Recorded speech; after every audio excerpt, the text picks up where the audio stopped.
Charlie Kirk has been assassinated, and America, according to the Washington Post, is feeling the pain of this blow because more workers are being fired because of social media posts about Charlie Kirk. I'm Scott Ott with Bill Whittle and Stephen Green. This episode of Right Angle is brought to you by the members at BillWhittle.com. And gentlemen, the story is basically concerned that free speech is under threat because people who work for various organizations around the country, including, by the way, the Secret Service and some NFL teams and some others, are losing their jobs because of inflammatory social media posts they made about the deceased Charlie Kirk.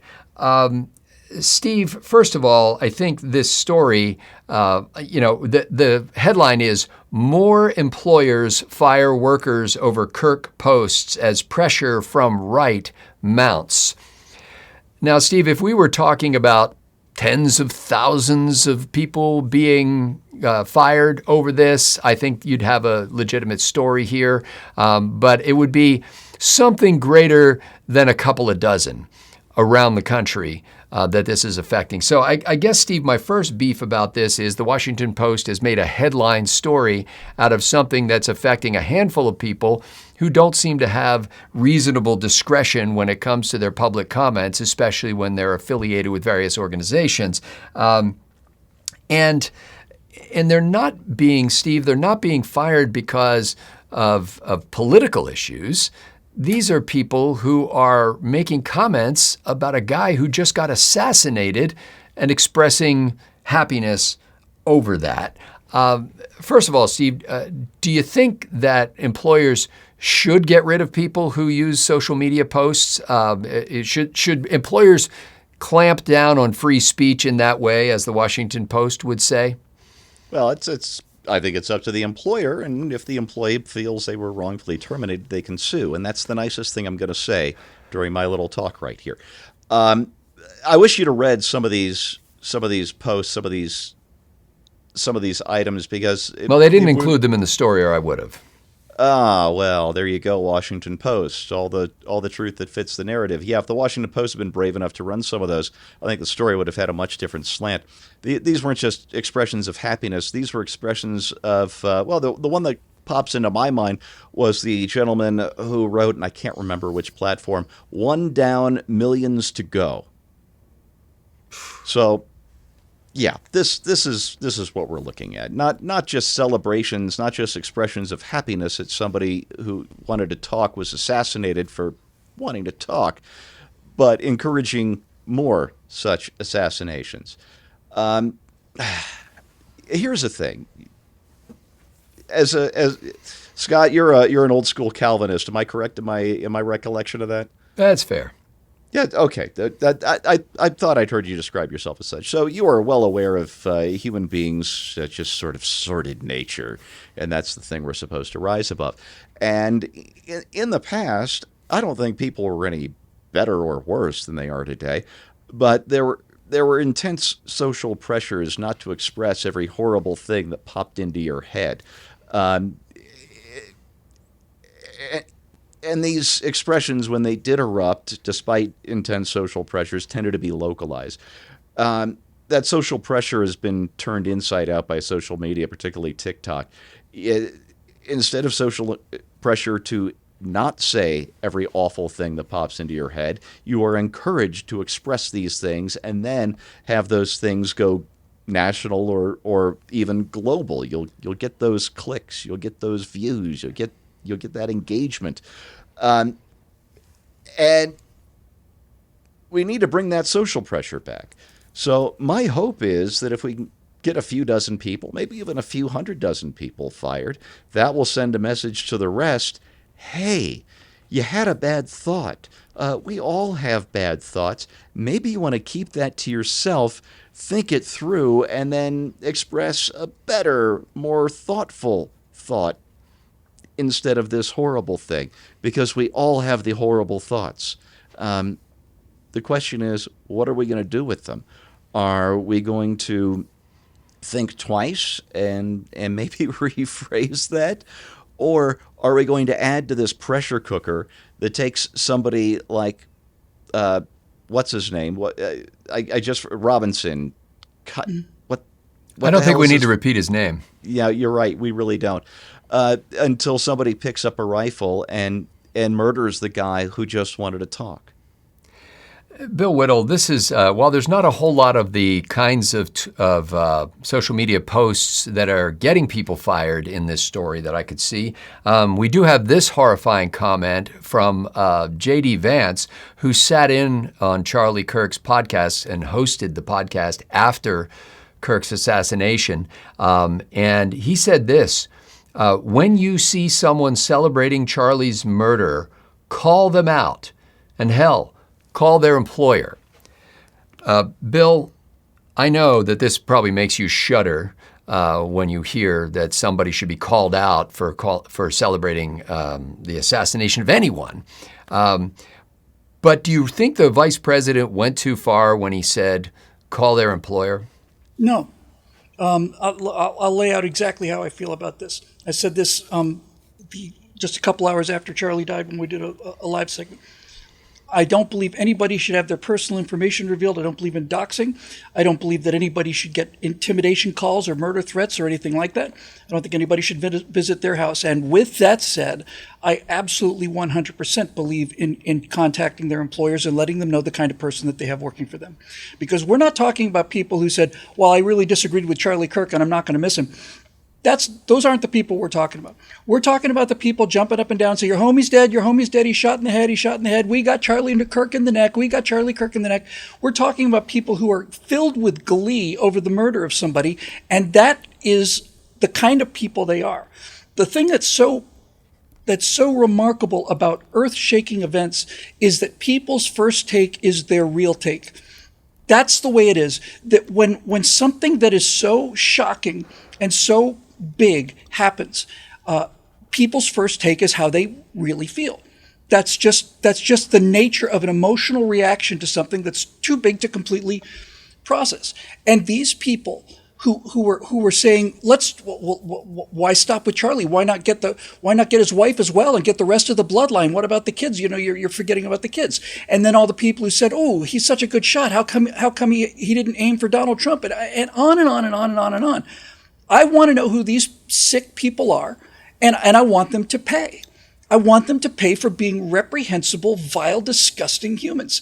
And on Blue Sky, they did a little fun little survey, and the survey was who should be next. Ben Shapiro led the count, with Matt Walsh coming in probably, a third of the votes that Ben Shapiro had. And I'm saying this because Ben Shapiro and Matt Walsh, among others, but prominently those two, deserve enormous credit for saying, we're not going to be intimidated, we're not going to shut up, we're going to keep going. Copycat crimes are a thing, and they're a real thing. And those two individuals in particular, although there were other names on the list, have openly stood up and said, well, we're not going to go hide in a bunker. So they're exhibiting the same kind of physical courage that Charlie Kirk experienced. Charlie Kirk saw that hatred firsthand. And we talk about, let me just be clear about this too. No one is challenging these people's right to free speech.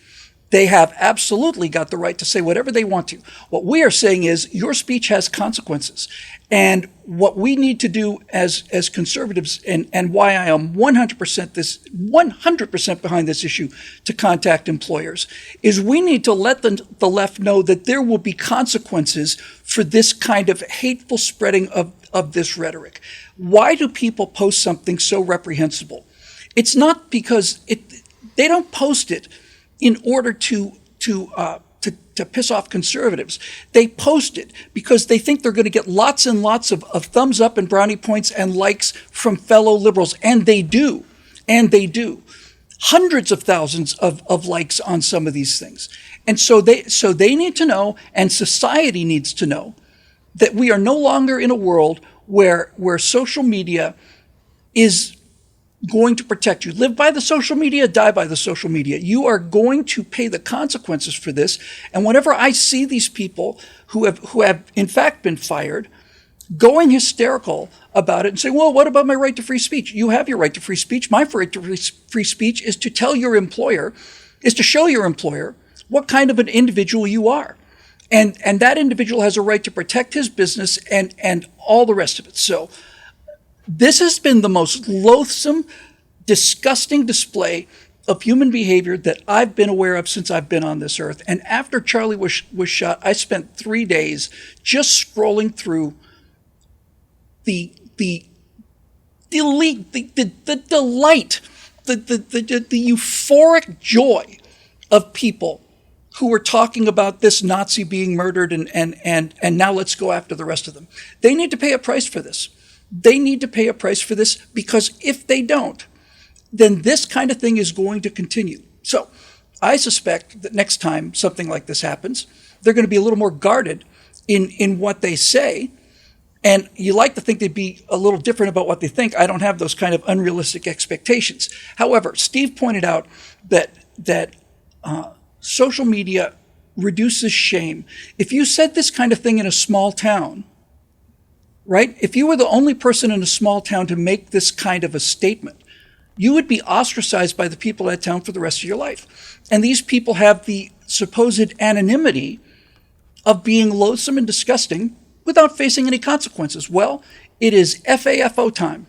And I just want to close with this.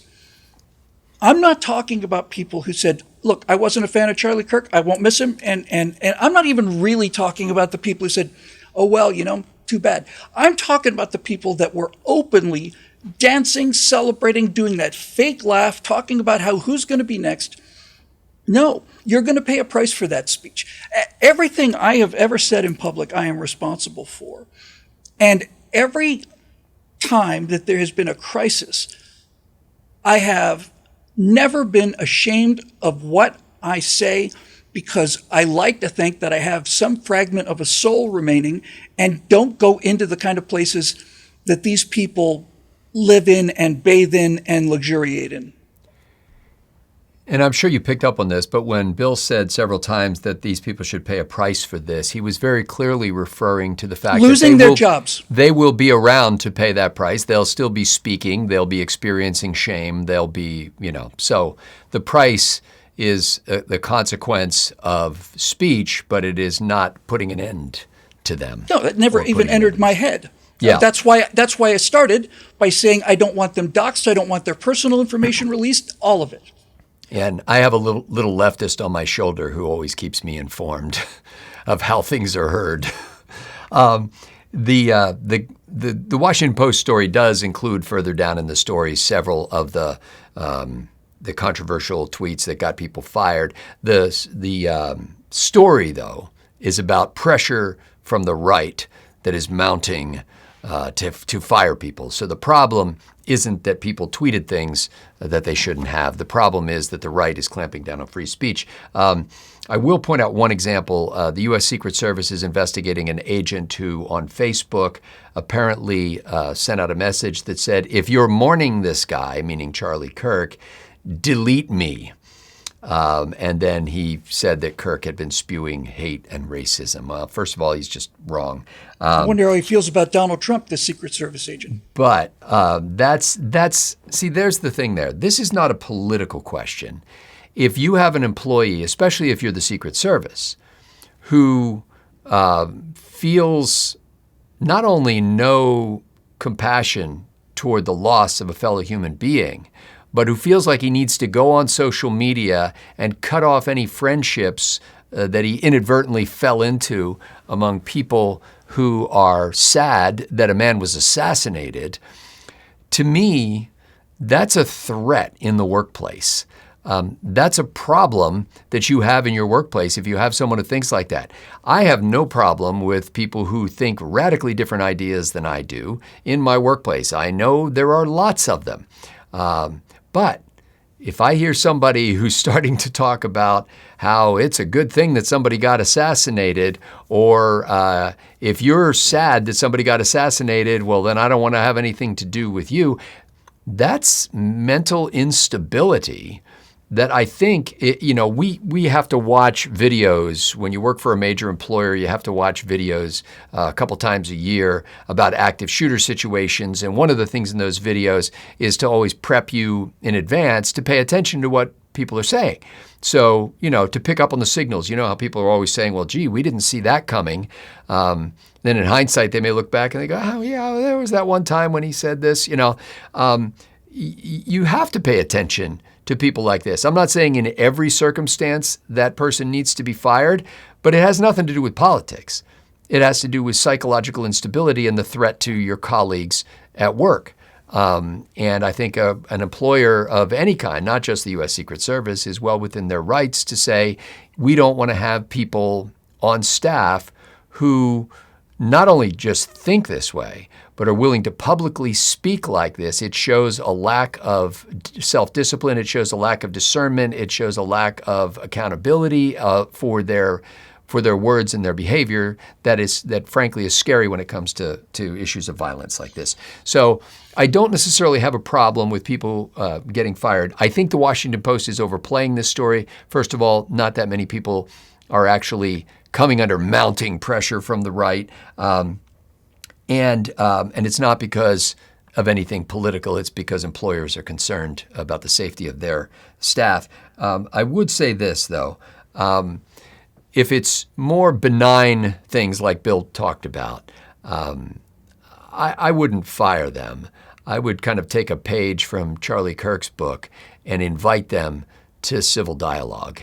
Invite them to talk about it. After all, most major employers in the United States have an ongoing process of teaching employees about how they should treat people who are different than they are. And this, it seems to me, would fit right in to that conversation. For Bill Whittle and Stephen Green, I'm Scott Ott. Thanks to the members at BillWhittle.com for making Right Angle possible.